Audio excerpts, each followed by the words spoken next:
നടനും ബി.ജെ.പി. നേതാവുമായ ജി കൃഷ്ണകുമാറുമായി ബന്ധപ്പെട്ട വിഷയങ്ങളാണ് കഴിഞ്ഞ കുറച്ച് ദിവസങ്ങളായിട്ട് സോഷ്യൽ മീഡിയയിൽ വലിയ രീതിയിൽ ചർച്ച ചെയ്തുകൊണ്ടിരിക്കുന്നത്.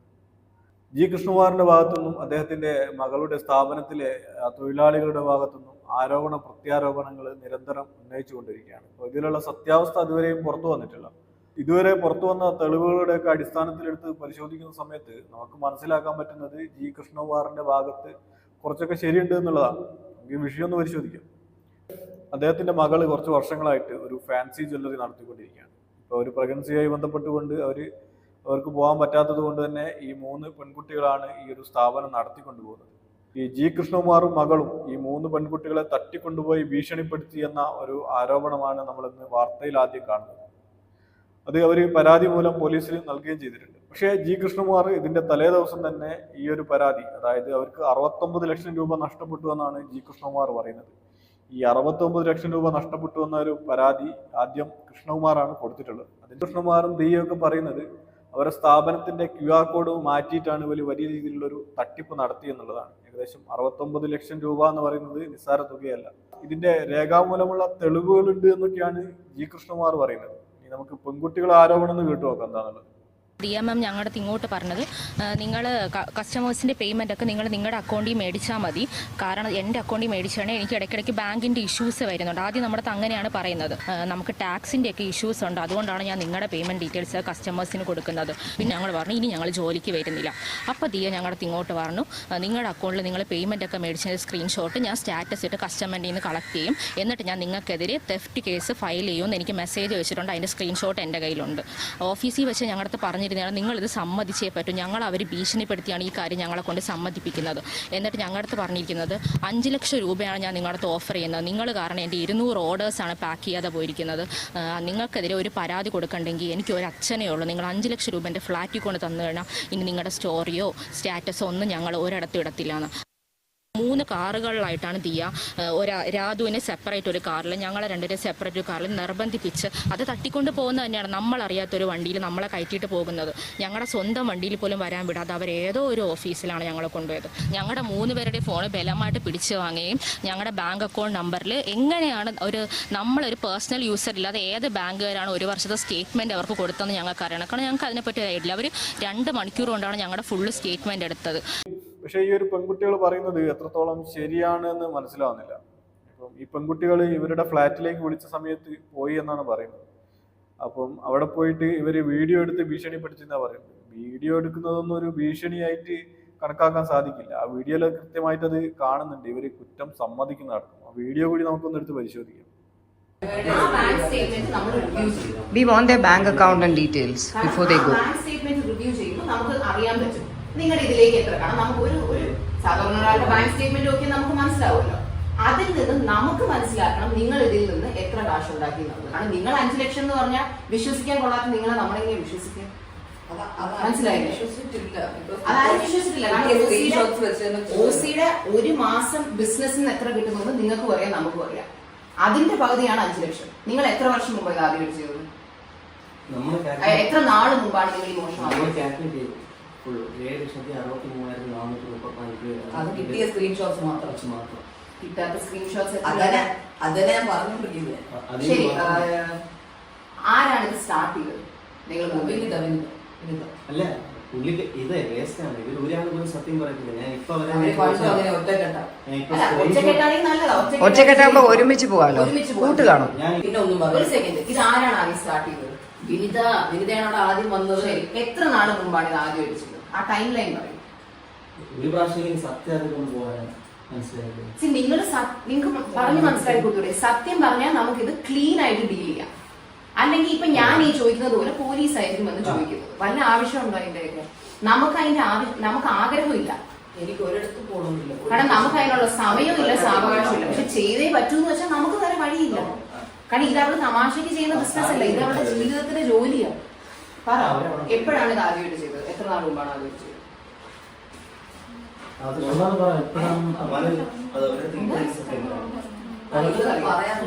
വിനിതയ്ക്ക് അറിയില്ല, പക്ഷെ ഈ കുട്ടി പറഞ്ഞു ഓഗസ്റ്റിലാണെന്ന് പറഞ്ഞു.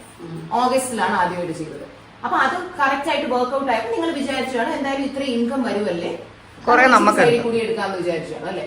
അപ്പൊ നിങ്ങൾ എന്ത് വിചാരിച്ചു? നിങ്ങളുടെ ഒരു കുറ്റബോധം തോന്നി, കുറ്റബോധം തോന്നിയോ? എന്നിട്ടാണോ ചെയ്തുകൊണ്ടിരുന്നത്? ഇതെപ്പോഴും അവസാനമായിട്ട് നിങ്ങൾ ചെയ്താൽ അതറിയട്ടെ. ഈ പറഞ്ഞു വിടുന്നതിന് എത്ര നാൾ കുറ്റബോധം തോന്നിയില്ല. കാര്യം ഇന്നലെ രാവിലെ കൂടെ ബിരുദ എല്ലാം ത്രട്ടൻ ചെയ്തതേ ഉള്ളൂ. ആദ്യം ആദ്യം സാലറി ക്രെഡിറ്റ് ആവട്ടെ. ഇവരൊന്നും ചെയ്തില്ല. ഇവരെ കണ്ടറിയാം, ഇവരറിഞ്ഞിട്ടില്ല. ഇവര് നാറ്റ കേസ് സഹിക്കാൻ വയ്യാതെ ഇവർ നിൽക്കുക. ശേഷി ദയവ് ചെയ്ത് അവരുടെ അച്ഛനമ്മമാർ പോലും ഇതുവരെ അറിഞ്ഞിട്ടില്ല. അവരുടെ അച്ഛനമ്മയൊക്കെ ഇനി ടിവിയിലും ഫോണിലും പേപ്പറിൽ അറിയണ്ടെങ്കിൽ മര്യാദക്ക് ബാങ്ക് സ്റ്റേറ്റ്മെന്റ് തരാൻ ഇന്നലെ കിടന്ന ആത്മഹത്യ സ്വർണങ്ങളൊക്കെ ഇട്ടിട്ടില്ലേ എല്ലാം. അതല്ല ഇപ്പൊ ഒരു പണം വെച്ചാൽ 5 ലക്ഷം രൂപ കൊടുക്കുന്ന കംപ്ലൈന്റ് ആക്ച്വലി എടുത്ത് പറയുകയാണെങ്കിൽ ചേച്ചി എന്താണ് ഇങ്ങനെ നമ്മൾ പറയുന്നത്? നമ്മൾ എത്ര ഓർഡർ നന്നായിട്ട് കൃത്യമായിട്ട് ഓർഡർ കൊടുത്തിട്ടുണ്ട്. അത് പൈസ നോക്കാനില്ല. അറ്റ്ലീസ്റ്റ് അതിൽ നിന്ന് കുറച്ച് കാശ് നിങ്ങളെങ്കിലും ഉണ്ടാക്കുന്നുള്ള ആ ഒരു നന്ദിയെങ്കിലും കാണിച്ചാൽ ജോലി ചെയ്തുകൂടായിരുന്നു. ഇത് നമുക്ക് പേഴ്സണലി അറിയാവുന്ന എത്ര പേര് അവിടെ ഓഫീസിൽ വന്നിട്ട് നമ്മളെ വിളിച്ച് പറഞ്ഞിട്ടുണ്ടെന്നറിയോ? അവിടെ പോയപ്പോ ആരും ഇല്ലായിരുന്നു, അവിടെ അടച്ചിട്ടേക്കുമായിരുന്നു, സ്റ്റാഫ് ഫോൺ എടുത്തില്ല. ഹൻസിയുടെ ഫ്രണ്ടിന്റെ കൂടെ ഹൻസിക്കും വിശാലിന്റെ ഫ്രണ്ടിന്റെ കൂടെ വിശാലിയും പോയിരുന്നെങ്കിലില്ലേ ഇവരിത് ചെയ്യില്ലായിരുന്നു. അല്ല, കാരണം ഞാനും അമ്മയും പോയപ്പോ കറക്റ്റ് നിന്റെ സ്കാനർ അവിടെ ഇരിക്കല്ലേ, അതെടുത്ത് സ്കാൻ ചെയ്തു. എന്നെ കാർഡ് വർക്ക് ആവില്ല എന്ന് പറഞ്ഞില്ല, ക്യാഷ് തരണം എന്ന് പറഞ്ഞില്ല. കാർഡ് മെഷീൻ ഒക്കെ അവിടെ ഉണ്ട്. കാർഡ് മെഷീൻ ഉണ്ട്. ഞാൻ ക്യാഷ് ഒക്കെ തന്നെ വല്ലപ്പോഴും ഞാൻ ചെല്ലുമ്പോൾ 2-3 5 ഞാൻ പോയി ഫെബ്രുവരി.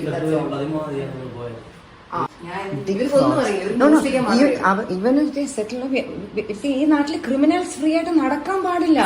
ക്രിമിനൽസ് ഫ്രീ ആയിട്ട് നടക്കാൻ പാടില്ല. അവരെ ഇറക്കി വിടുവോ ചേട്ടാ? നിങ്ങൾ പറ. അതുകൊണ്ട് ക്രിമിനൽസിന് ഈ നാട്ടിൽ ഫ്രീ ആയിട്ട് നടക്കാൻ നിങ്ങൾ ഒരു ചെറിയ തെറ്റല്ല. നിങ്ങൾ ഒരു 10,000 രൂപ ഒരിക്കൽ മോഷ്ടിച്ചോണ്ടിരിക്കട്ടെ, നിന്നെ കള്ളിന്ന് വിളിക്കാം. ഒരു മോശം നമ്പർ ആർക്കാണ് ഇവിടെ നിന്ന് പോകുന്നത്. I think we should be calling the police. We should be calling the police.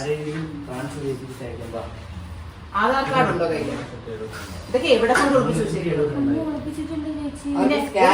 പുറത്തിറങ്ങി നടന്ന ആധാർ കാർഡും ഐഡിയും കയ്യിൽ വെക്കത്തില്ലേ? സ്കൂട്ടർ ആരാ ഓടിച്ചു വന്നേ? ഇവന്മാരാ?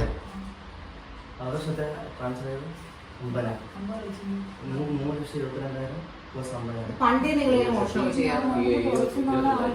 അയ്യോ, അധികം പാവം കളിക്കില്ലേ? നിന്നെ മോഷണത്തിന് പിടിച്ചിട്ടിരിക്കുക. ആ പാവം വിട്. തെറ്റ് ചെയ്യാൻ നീ പാളി.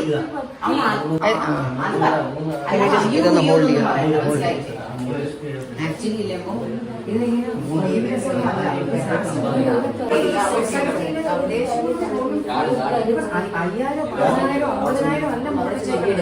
ഒരു 25 ലക്ഷത്തിന്റെ തിരിമറി കൂടുതൽ നടത്തിയിട്ടിരിക്കുകയാണ് ഈ 3 കള്ളികൾ. ആധാറിന്റെ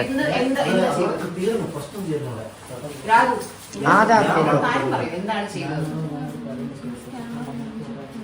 സ്കാനർ വേറെ, നിങ്ങളുടെ സ്കാനർ, നിങ്ങളുടെ കോഡ് നിങ്ങൾ സ്കാനറായിട്ട് പ്രിന്റ് ചെയ്ത് കടയിൽ ഫോണില് എന്തെന്നും പറഞ്ഞാൽ കാണിച്ചു കൊടുക്കുന്നത്. അത് വർക്ക് ചെയ്യുന്നില്ലെന്ന് പറഞ്ഞിട്ട് ആൾക്കാർ സ്കാനർ ചോദിക്കുമ്പോൾ അത് ആദ്യം ചെയ്യാൻ ഒരുപാട് പേര് പറഞ്ഞിട്ടുള്ളത് ഇവര് പറയുന്ന സ്കാനർ നോക്കാവത്തില്ല, ക്യാഷ് ആണ് നമ്മൾ പ്രിഫർ ചെയ്യുന്നത്, അല്ലാന്നുണ്ടെങ്കിൽ ക്യാഷ് ആകുമ്പോൾ അങ്ങനെ എടുക്കുക. അപ്പൊ ആരാണ് അത്? ആദ്യം നിങ്ങളിൽ ഒരാളായിരിക്കുമല്ലോ അത് ആദ്യം പറഞ്ഞത്. അതാരായിരിക്കും? ഐഡിയ കൊടുത്തത് ഞാൻ ഇപ്പൊ ഇരിക്കുന്നത് കണ്ണടച്ച് പറയാൻ പറ്റുന്നത്. അവളുടെ മോന്താട്ടം അറിയാലോ. അപ്പൊ നിങ്ങൾ അത് ഒരിക്കൽ ആദ്യം ചെയ്തു. അപ്പൊ നിങ്ങൾക്ക് ആ കാശ് കിട്ടിയാൽ നിങ്ങൾ 3 പേരും ഈക്വലി ഡിവൈഡ് ചെയ്താണോ എടുത്തത്? എല്ലാ പൈസയും കംപ്ലീറ്റ്ലി ഡിവൈഡ് ചെയ്താണ്. പക്ഷെ രാതൊന്നും അറിയില്ല. പിന്നെ നിങ്ങൾ ഇത് എപ്പോഴും റിപ്പീറ്റ് ചെയ്യുന്നത്? എന്നിട്ട് നിങ്ങൾ കുറച്ച് നാൾ കഴിഞ്ഞിട്ട് ഇത് വീണ്ടും ചെയ്യാൻ പറ്റും. പക്ഷെ അത് ഉടനെ തന്നെയാണോ ചെയ്തത്? എല്ലാം അടുപ്പിച്ചടുപ്പിച്ചാന്ന്. സത്യം പറ, കള്ളം പറയണ്ട, സത്യം പറ. അപ്പൊ ക്യാഷ് ആയിട്ട് വരുന്ന ഫുൾ ഡേ ടേക്കിംഗ്. അതല്ലേ ഞാൻ അവിടെ വല്ലപ്പോഴും ചെന്നപ്പോഴേക്കും ക്യാഷ് ആയിട്ട് എടുത്തത് നമ്മൾ എങ്ങനെയാ ബാങ്ക് സ്റ്റേറ്റ്മെന്റ്? അതെനിക്ക് കിട്ടില്ല. അല്ല, ഇവര് ഓഫ് ചെയ്തിട്ട് അപ്പൊ CCTV കട്ടാവും. CCTV ഇല്ല അവിടെ. ഒരുവിധ കസ്റ്റമേഴ്സ് ആരും വരുമ്പോ അതാ ഞാൻ പറഞ്ഞേ. ഹൻസിയുടെ കണ്ടോ ആര് വരുമ്പോഴും വിളിച്ചു ചോദിച്ചേ.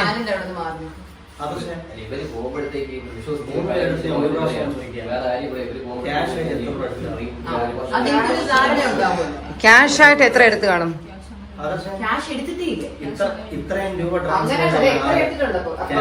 ഇന്നലെ ഒരാൾ എന്റെ അടുത്ത് ക്യാഷ് കൊടുക്കുന്നുള്ളത് 1000 കസ്റ്റമേഴ്സ് പറഞ്ഞു. വേറൊരാൾ പറഞ്ഞു അവര് കാർഡ് കൊടുത്തപ്പോ ഇവര് കാർഡ് എടുക്കില്ല എന്ന് പറഞ്ഞു. അപ്പൊ അങ്ങനെ കസ്റ്റമറോട് പറഞ്ഞിട്ട് ATM പോയി ക്യാഷ് എടുത്തിട്ട് വന്നു പറ്റി ഇവര് വൈകുന്നേരം വരെ അവിടെ വെയിറ്റ് ചെയ്തു. അത് ജോലി ചെയ്യാൻ പറഞ്ഞാൽ 5 മണിക്ക് അലാം വെച്ചിട്ട് ഇറങ്ങുന്നവര് കാത്തു നിന്നു 5 മണിക്ക് ശേഷം. എന്നിട്ട് 7,000 എണ്ണി മേടിച്ചിട്ടാ പോയത്. ആ പൈസ എവിടെ? അത് അന്ന് തന്നെ ഇവര് ഹയാത്തിൽ പോയിട്ടുണ്ടോ? അല്ല പറ, ക്യാഷ് എത്ര മേടിച്ചു? എന്നാലും ഒരു ഊഹം, ഉദ്ദേശം. ഒരു 2 ലക്ഷം അത്രയൊക്കെ ഉള്ളൂ. 1 ലക്ഷം ഒന്നും കാണും. അത് നിങ്ങൾക്ക് നിങ്ങൾ മോഷിച്ചാകുമ്പോൾ നിങ്ങൾക്ക് ഒരു കണക്ക് വെക്കണ്ടേ? ഇത്ര പ്രൊഫഷണൽ ആയിട്ട് നിങ്ങൾ മോഷിച്ചാൽ എന്നോട് കള്ളം പറഞ്ഞത് നിങ്ങൾ 3 പേര് മോഷ്ടിച്ചാൽ പോലെ 1 ലക്ഷം പോലും എടുത്ത് കാണിക്കുന്നതാണ് എന്നോട് പറഞ്ഞത്. ഇപ്പോ 7 ലക്ഷത്തിന്റെ തെളിവ് ഇവർക്കും കിട്ടി, 5 ലക്ഷം നിങ്ങൾ കൊണ്ട് തരുകയും ചെയ്തു. അപ്പൊ ഈ 1 ലക്ഷത്തിന് നിങ്ങൾ അങ്ങനെ ഞെട്ടുന്നു എടുത്തിട്ടില്ല. അപ്പൊ ഒരു 50,000 എടുത്തിട്ടുണ്ടാവും. അപ്പൊ ഒരു 5,000 പാവം 5,000 എടുത്തിട്ടില്ല. ഒരു ഓർഡറിന് ഒരു കസ്റ്റമറിന്റെ 7,000ത്തിന്റെ കഥ ഞാൻ പറഞ്ഞു കേട്ടില്ലേ? അവസാനം വരെ 3 പേര്. അയ്യോ, നിനക്ക് എത്ര കിട്ടിയെന്നല്ല, മൊത്തത്തിൽ നിങ്ങൾ ക്യാഷ് എത്ര വീതിച്ചെടുത്തപ്പോ നിനക്ക് എത്ര കിട്ടിയെന്നല്ല ചോദിക്കുന്നത്, മൊത്തത്തിൽ ക്യാഷ് എത്ര എടുത്തു? ദിവ്യ, ഞാൻ ദിവ്യക്ക് ക്യാൻസർ ഇതൊന്നും അറിഞ്ഞോണ്ടല്ലോ പിന്നെ ഇതുപോലെ ആയിരിക്കില്ല. അല്ല, കാരണം നിങ്ങൾ പറയും ഇവര് പോലീസിനെ വിളിക്കണ്ടെന്ന് പറയുന്നതുകൊണ്ട് ഇങ്ങനെ ഉപമയെ പോലെ മിണ്ടാതിരുന്ന എത്ര പ്രശ്നം ക്യാഷ് മാത്രം എത്ര എടുക്കുക കൃത്യം ടോട്ടൽ അതിന്റെ അറിയാവുന്ന രൂപം വെച്ചു ഞാൻ ഇത് നോക്കും. അടുത്ത സ്റ്റോറി ഞാൻ ഇടും. എന്തിനാണെന്നറിയാമോ? ക്യാഷ് ആയിട്ട് നിങ്ങൾ എത്ര മെസ്സേജ് ക്യാഷ് കൊടുത്ത എല്ലാവരോടും, കാരണം വാങ്ങിച്ചവർക്ക് അറിയാലോ അവർ എത്ര കൊടുത്തു. അതെ, കറക്റ്റ് കൃത്യം എമൗണ്ട് ആയാലും എങ്ങനെയല്ല, ബിക്കോസ് ഞാൻ അവസാനം വരെ മാന്യമായിട്ട് ഞാൻ ചോദിക്കുകയാണെങ്കിൽ എനിക്ക് സത്യം അറിയണം. കാരണം അവർ സ്റ്റോറി ഇത്രയും നാൾ വരെ ദിവ്യ മാത്രം എടുത്ത് എത്ര എടുക്കണം, ബാക്കി 2 പോയിട്ട് അല്ല. അപ്പൊ ഗ്രൂപ്പ് ആയിട്ടുള്ളത് ഷെയർ ഇട്ടാലേ എവിടെ എല്ലാവരും 3 പേര് എത്ര എടുക്കാം?